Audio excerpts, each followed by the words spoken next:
인생은 한마디로 말하면 선택의 연속입니다. 우리는 하루에도 수많은 선택들을 하며 살아갑니다. 그 중에는 좋은 선택도 있고 나쁜 선택도 있습니다. 저는 지난 일주일간 특별히 선택의 열매를 많이 먹었습니다. 좋은 선택으로 달달한 열매를 먹기도 하였고, 좋지 못한 선택으로 쓰디쓴 열매를 먹기도 했습니다. 좋은 선택을 했을 때는 나는 운이 참 좋구나 이런 생각을 합니다.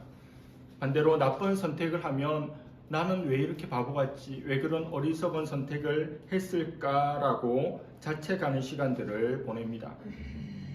오늘부터 설교하고자 하는 룻기는 좋지 못한 선택과 좋은 선택의 전형적인 예를 다루고 있는 좋은 성경 본문입니다. 룻기는 좋지 못한 선택으로 시작합니다. 그 결정적인 한 가지 선택이 한 가정을 풍비박산나게 만들었습니다. 1절입니다. 사사들이 치리하던 때에 그 땅에 흉년이 드니라.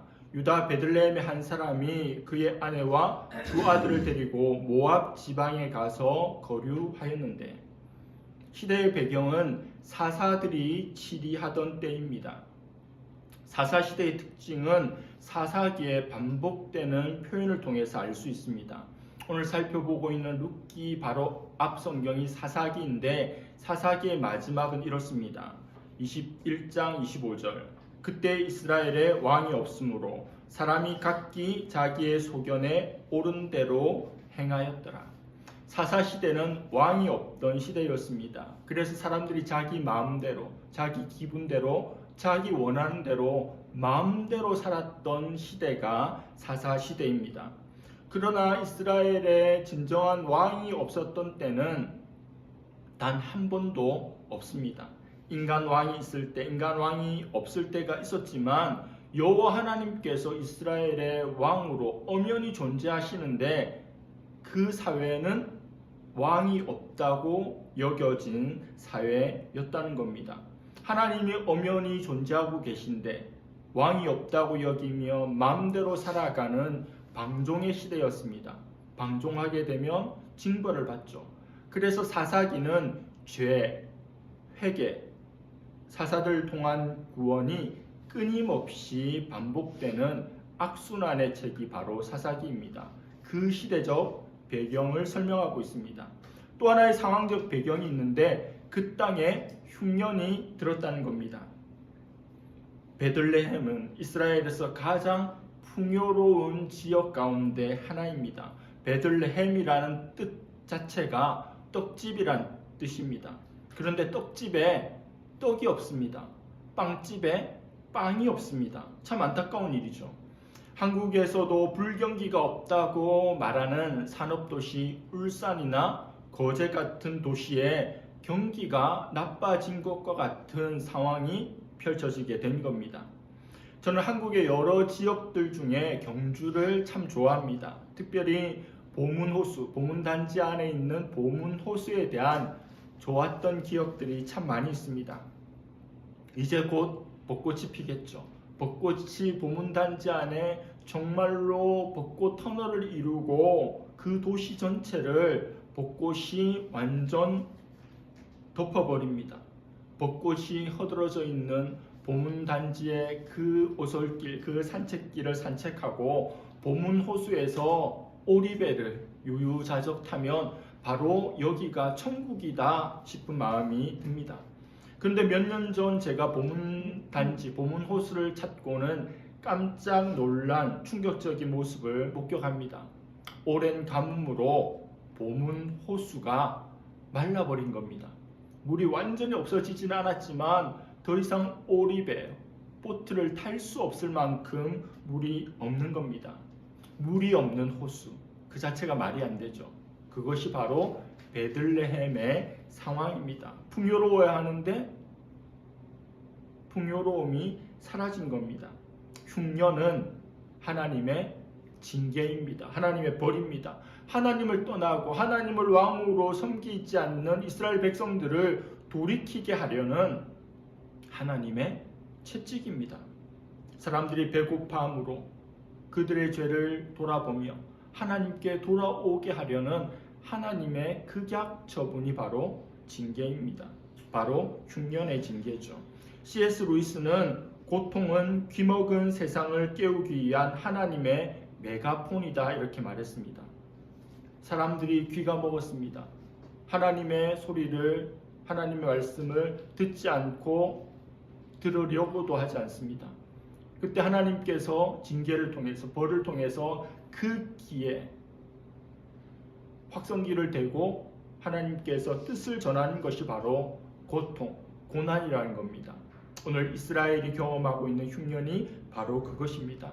그래서 하나님의 징계, 하나님의 채찍은 이면에는 하나님의 사랑이 가득한 겁니다. 우리 자녀들을 향해서 꾸중하고 책망하고 매를 드는 이유는 그 아이를 사랑하기 때문에 그렇습니다. 사랑하지 않으면 훈계할 이유가 없는 거죠. 그러한 하나님의 징계, 하나님의 흉년이 임하였을 때 어떻게 해야 합니까? 하나님을 보아야 하고 하나님께로 걸어가야 합니다. 그런데 성경 속에 그들은 그렇게 하지 않습니다.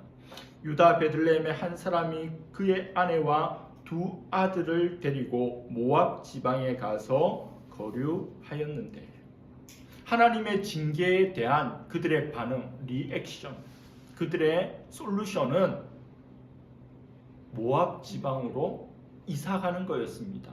이주하는 거였습니다. 이것은 어려움에 대한 정면 돌파가 아닙니다. 어려움을 직면하는 것이 아닙니다.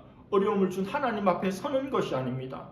낯을 돌리고 그 뜻을 알려고 하지 않고 당장 피할 길을 향해서 나아가는 회피이자 도피입니다. 잘못된 선택이고 그 선택에 의한 잘못된 행동입니다. 야구 경기에서 중요한 순간에 감독이 사인을 내보냅니다.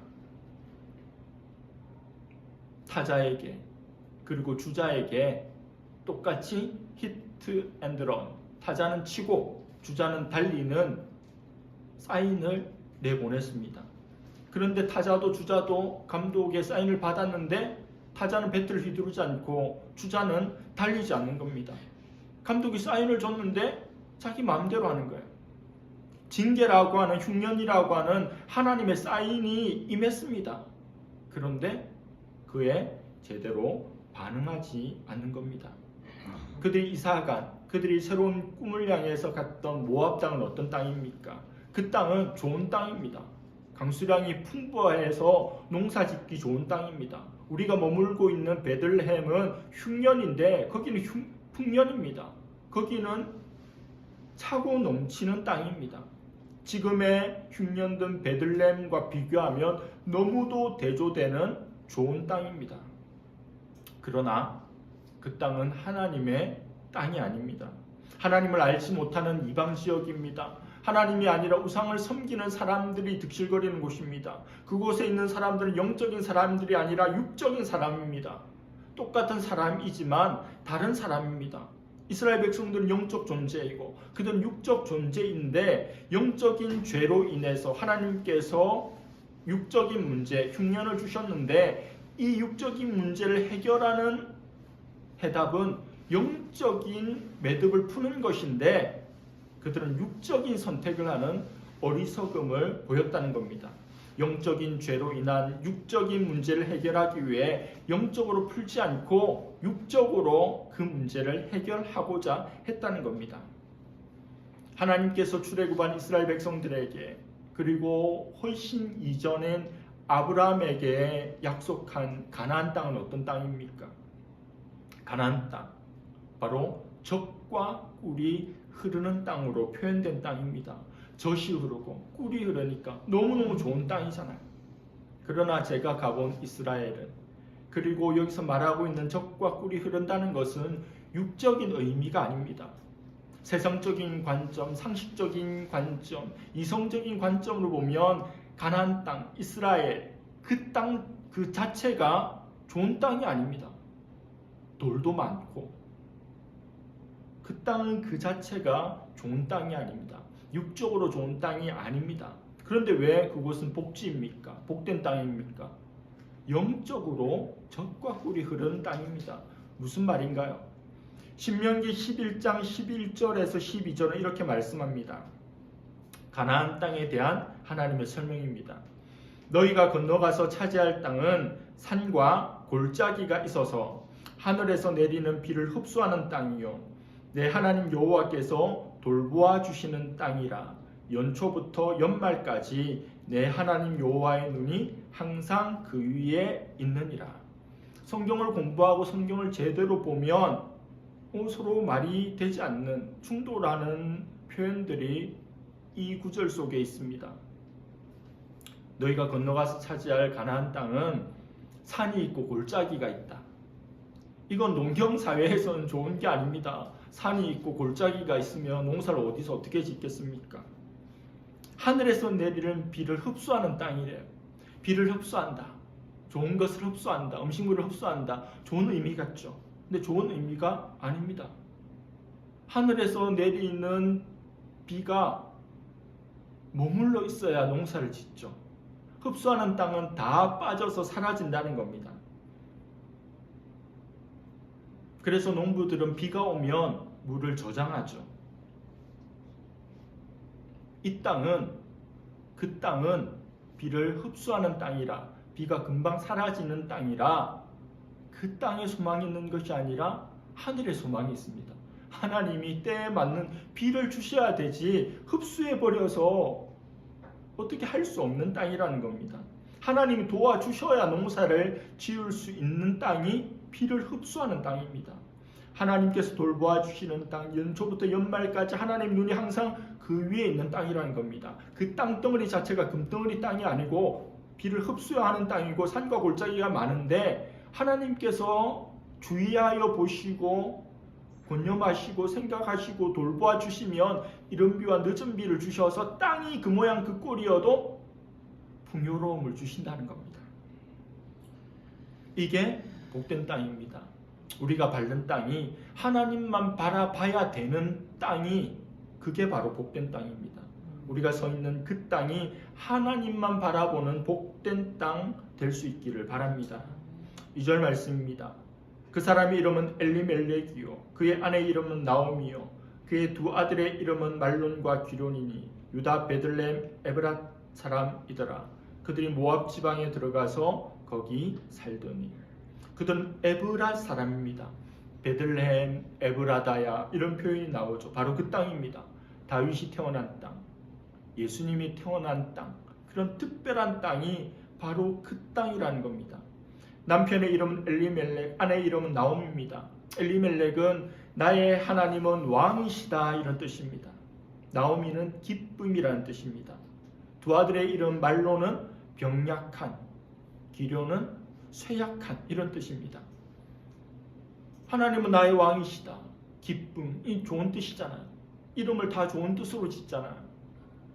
그런데 두 아들의 이름은 병약한, 쇠약한으로 지었습니다.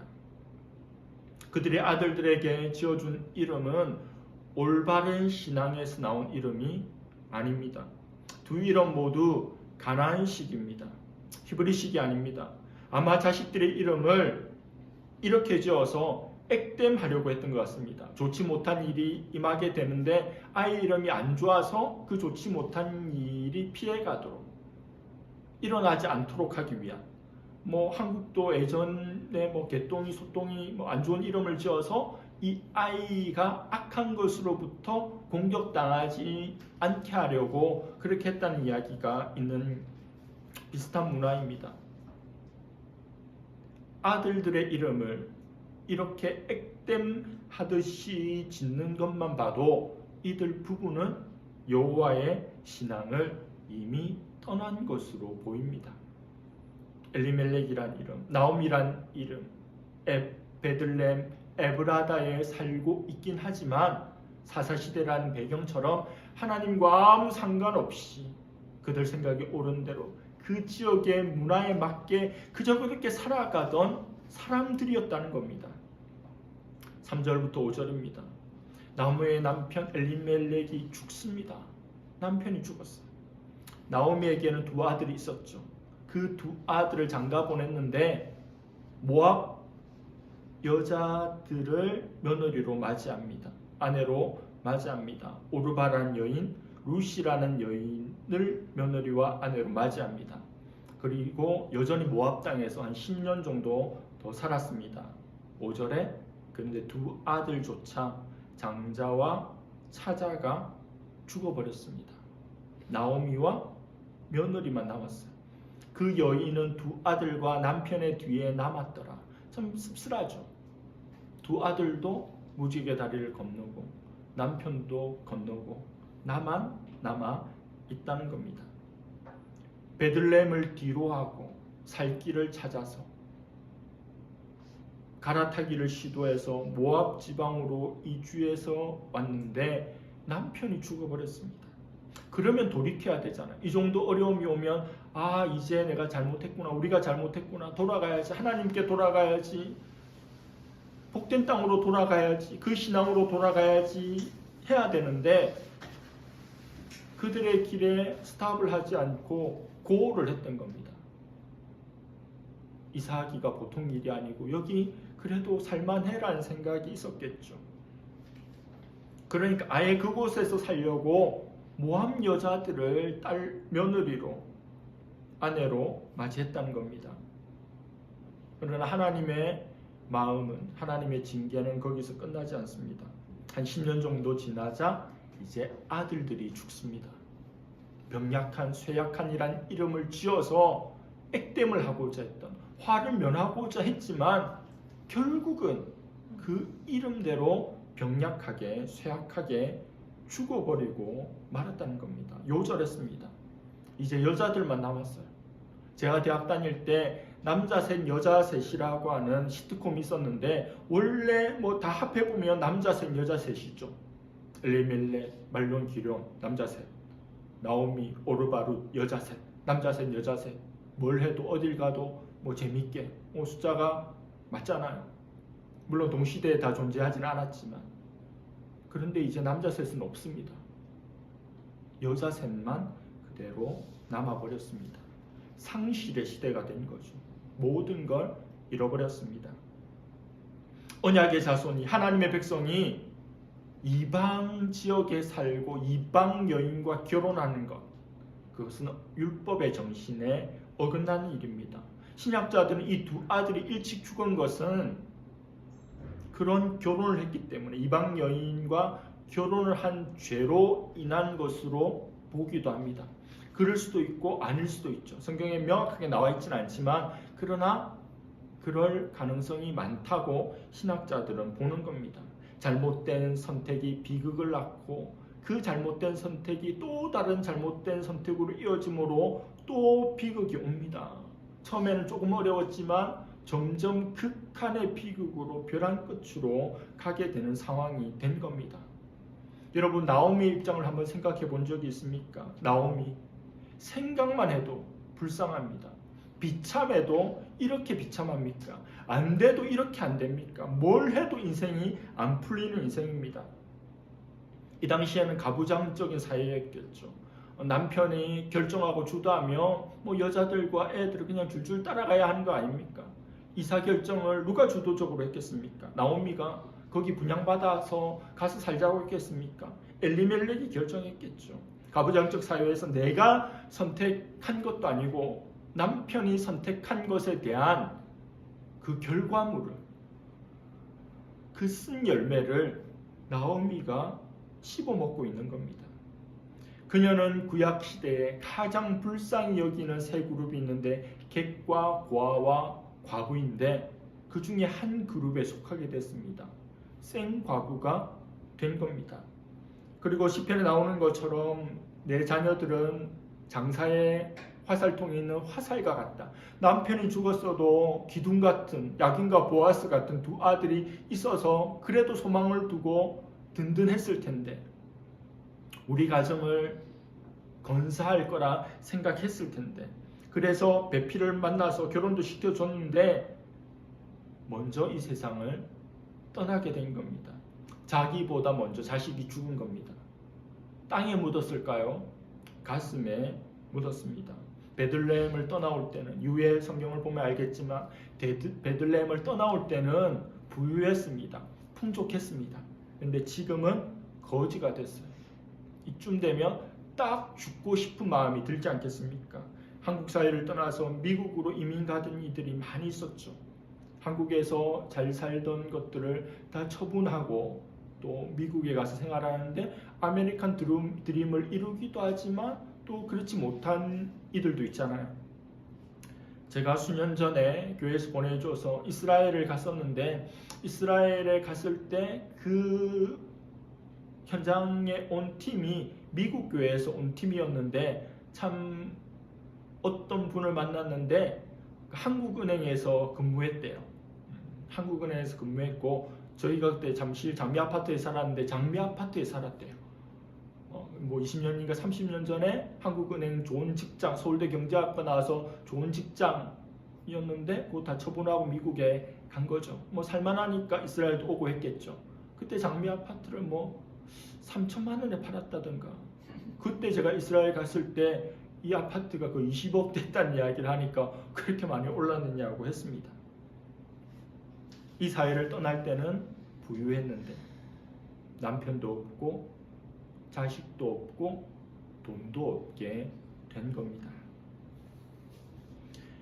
남자의 생애 주기를 살면서 겪지 말아야 할 3가지 일이 있다고 합니다. 초년 출세, 중년 상처, 노년 무전. 초년에 젊었을 때 청년 때에 출세하는 거, 성공하는 거 이거 하면 안 된다는 거예요. 인생을 잘못 살 가능성이 많다는 거죠.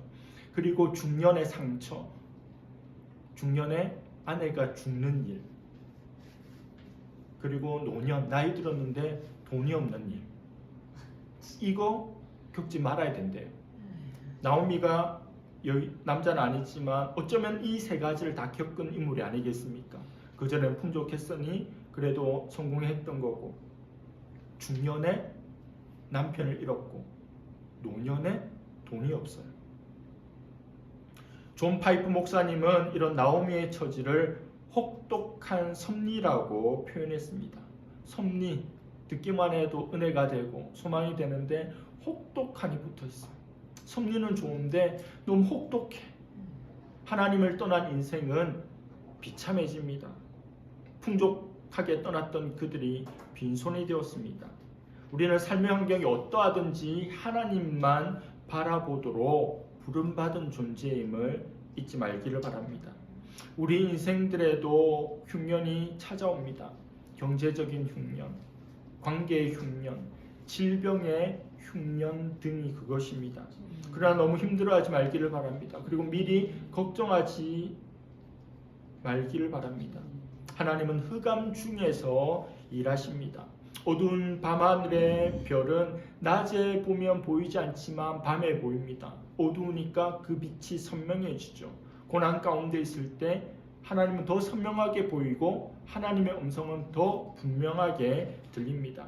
하나님의 징벌, 하나님의 심판이 임하였을 때 도망갈 것이 아니라 그 앞에 무릎 꿇고 회개하고 용서를 구하고 하나님 앞으로 정면 돌파해 나가야 하는 것입니다. 사람들은 인생 역전을 꿈꿉니다.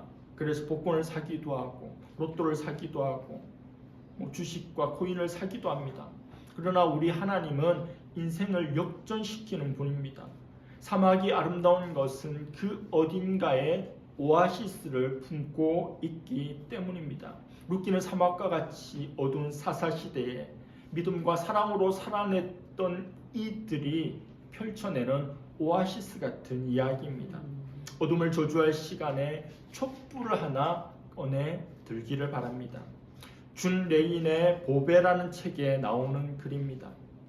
어두움은 훌륭한 성장의 장이 될 수 있다.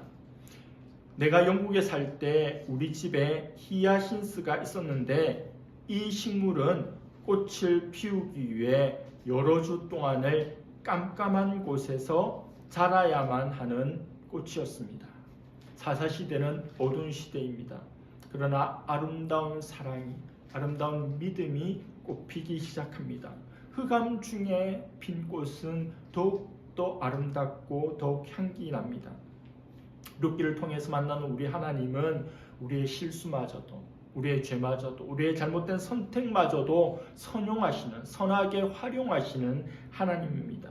잘못된 선택과 문제에 대한 잘못된 반응과 응답에도 불구하고 나오미를 사랑하시는 하나님을 룻기를 통해서 만나게 됩니다. 오늘 본문 1절에서 5절까지는 하나님이란 단어가 나오지 않습니다. 그러나 룻기 1장 6절에 여호와가 등장하면서 희망의 꽃이 피기 시작합니다.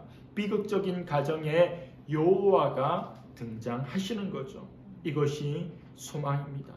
인생을 역전시키는 하나님의 은혜를 기대하며 누리는 저와 여러분들 될 수 있기를 간절히 바랍니다. 기도하겠습니다. 하나님 아버지 감사합니다. 오늘 룻기 1장의 말씀을 살펴보았습니다.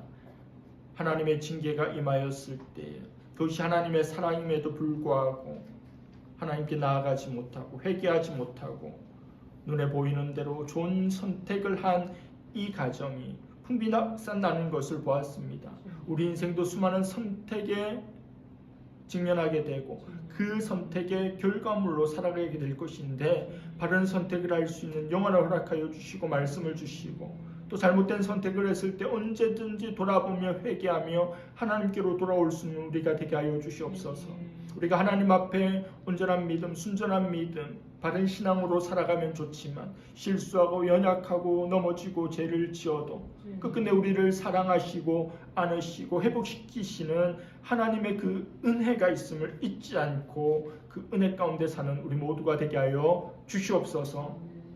감사드리며 예수님의 이름으로 기도드립니다.